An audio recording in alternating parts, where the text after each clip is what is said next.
Hello everyone, my name is Pooja Meena. Today I will start urine examination. Urine examination MLT के लिए most important topic है जो at least 20 marks cover करता है। अब जैसे यूरिन एग्जामिनेशन की अपन बात करते हैं तो अपने माइंड में एक बात आती है कि डिजीज ऑफ किडनी या फिर यूरिन ट्रैक्ट सिस्टम में कोई भी ऑब्स्ट्रक्शन हो गया, यानी बेसिकली यूरिन एग्जामिनेशन इन दो चीज़ों के लिए मोस्टली करा जाता है, बट साथ में बहुत सारी चीज़ों के लिए भी अपन यूरिन एग्जामिनेशन परफॉर्म करते हैं। तो मैं आपको पूरा डाटा यहाँ पे जो लिखा हुआ पूरे नोट्स में आपको रीड करके नहीं बताऊंगी, आप पॉज करके पूरे नोट्स बना सकते हो। तो डायरेक्टली अपन बात करेंगे जनरल अपीयरेंस की। तो जनरल अपीयरेंस की बात करते हैं तो जो फ्रेशली यूरिन होता है वो बेसिकली क्लियर और स्लाइटली क्लाउडी होता है, नहीं स्लाइटली ही क्लाउडी होता है। बट क्या होता है कि आप लेबोरेटरी में सैंपल लेके गए और सैंपल वहाँ पे उसका टेस्ट परफॉर्म होने में उसको टाइम लग गया, यानी अपने उसको रूम टेम्परेचर पे क्या करती है, यूरिन सैंपल को कुछ टाइम के लिए रख दिया है, तो वहाँ पे क्या होने लग जाएगा, जो यूरिन सैंपल है उसकी क्लाउडनेस इंक्रीज हो जाएगी, लाइक वो कैसा हो जाएगा, फाइन क्लाउडी हो जाएगा। एंड बिकॉज ये किस किस की वजह से होता है, वहाँ पे आरबीसी सेल्स हो गई, पस सेल्स हो गई, एपिथेलियल सेल्स हो गई, म्यूकस हो गई। एग्जाम्पल में देखिए, यानी मेरे पास ये कंटेनर है, ठीक है, यहाँ पे सैंपल यूरिन फिल करा हुआ मैंने। अब कुछ टाइम बाद क्या होगा कि मैं टेस्ट परफॉर्म नहीं करती हूँ, यहाँ पे जो सेल्स आरबीसी पस सेल्स है, डब्ल्यूबीसी है, जो भी सेल्स है वो धीरे धीरे यहाँ पे सेटल होने लग जाएगी। उसकी वजह से इसकी कैसी हो जाएगी, क्लाउडनेस बढ़ जाएगी, ठीक है।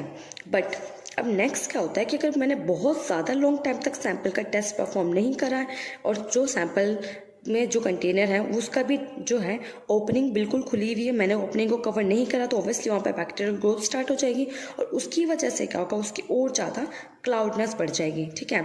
एक तो ये रीज़न होता है। नेक्स्ट क्या होता है कि जो अपने पास सैंपल ही आया है वो बहुत ज़्यादा एबनॉर्मल है, लाइक उसमें phosphate, urate, urine deposit present है, लाइक यहाँ पे ये फॉस्फेट के क्रिस्टल्स हैं, ठीक है, ये कैल्शियम फॉस्फेट के क्रिस्टल्स अपने पास में, यहाँ पे जो क्रिस्टल्स हैं उनकी वजह से भी क्या हो जाएगा, और ज़्यादा एबनॉर्मलिटीज उसकी बढ़ जाएगी, ठीक है। नेक्स्ट बात करते हैं अपन इंडिकेशन फॉर यूरिन एग्जामिनेशन।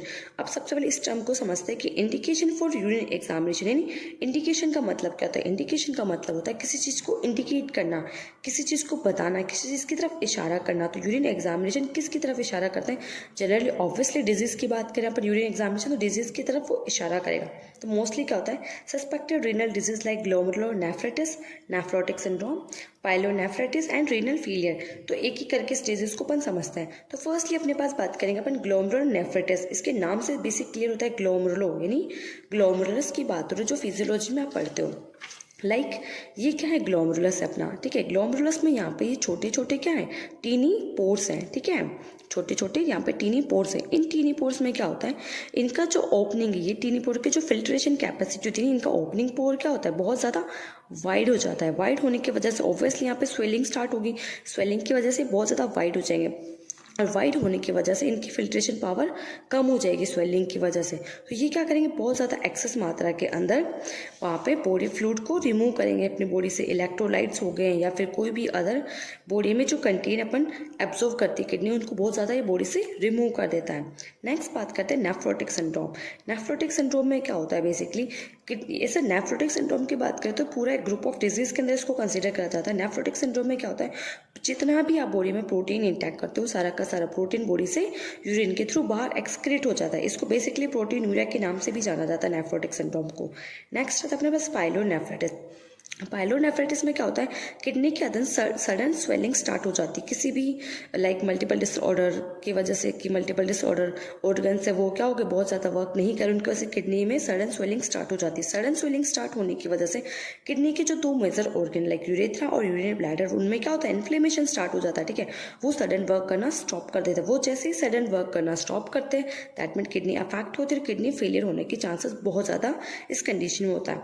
और नेक्स्ट अपने पास होता है कि रीनल फेलियर, किडनी ही किसी ना किसी मल्टीपल डिसऑर्डर की वजह से किडनी ही फेल हो चुकी है। अब नेक्स्ट देखते हैं अपन कि detection of urinary tract infection, यानी यूटीआई के इन्फेक्शन, यानी पूरे कंप्लीट यूरिनरी ट्रैक्ट सिस्टम के लिए अपन क्या करेंगे, यूरिन एग्जामिनेशन परफॉर्म करते हैं।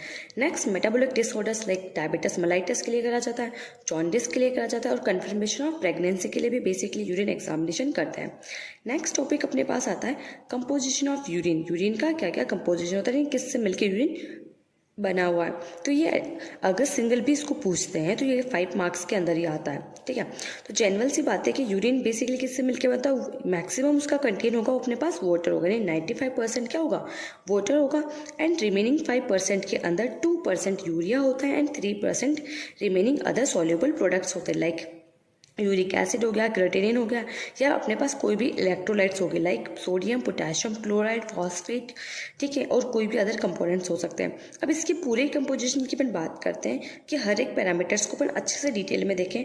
तो सबसे पहले बात करेंगे ना कंपोजिशन ऑफ नॉर्मल यूरिन, वहाँ पे बात हो रही नॉर्मल यूरिन इन 24 आवर्स। बेसिकली सारा क्राइटेरिया अपन चेक करते हैं वो 24 आवर्स में ही चेक करा जाता है। तो फर्स्ट बात करेंगे अपन वॉल्यूम की। तो वॉल्यूम को मैंने 3 पार्ट्स में डिवाइड करा हुआ है, यानी न्यूनेट्स, चिल्ड्रंस और अडल्ट। न्यूनेट्स नहीं, जो स्मॉल बेबी यानी 1 डे का बेबी से लेके 1 साल के बच्चे की यहाँ पे सारी वैल्यूज लिखी हुई है। फिर उसके बाद में चिल्ड्रंस की वैल्यू, लास्ट में अडल्ट की वैल्यू लिखी हुई है। तो ये डाटा आप रीड ऑन कर सकते हो। अब नेक्स्ट बात करते हैं अपने यहाँ पे पीएच की। तो पीएच बेसिकली क्या होता है, 4.6 से 8 इसकी वैल्यू पर नॉर्मल कंसिडर करते हैं। Next specific gravity, specific gravity को मैंने तीनों में डिवाइड करा हुआ है। नेक्स्ट ऑस्मोलैरिटी की बात करते हैं तो 300 से 900 पर ऑस्मोल पर केजीज की ऑस्मोलैरिटी होती है, जो बेसिकली अडल्ट में अपन कंसिडर करेंगे। फिर अपन क्या करते हैं, और जो यूरिन, ऑब्वियसली यूरिन में इनऑर्गेनिक ऑर्गेनिक कंटेंट दोनों प्रेजेंट है, ठीक है, उसको अपन डिवाइडेड कर देते हैं। तो सबसे पहले बात आती है अपने पास इनऑर्गेनिक कंस्टिट्यूएंट्स की अपन बात करेंगे, जिसके अंदर वो भी 24 में हावर में ही चेक करेंगे, जिसमें chloride, sodium, phosphate, calcium, sulphur और पोटेशियम, ये सारी वैल्यूज आप यहाँ से चेक कर सकते हो, रीड कर सकते हो और उसको अपने नोटबुक में नोट डाउन कर सकते हो। ऑर्गेनिक कंपोनेंट्स की बात करें तो टोटल नाइट्रोजनस वेस्ट की बात करेंगे, जिसमें 25 से 35 होता है, जिसका पर्टिकुलर मैंने यहाँ पे लिखा हुआ है नहीं। अपने पास यूरिया आ जाएगा 15 से 30, ठीक है, क्रेटिनिन हो जाएगा, ammonia, uric acid, glucose, protein, urobilin हो जाएगी, सारे कंटेंट्स बेसिकली यहाँ पे प्रेजेंट है।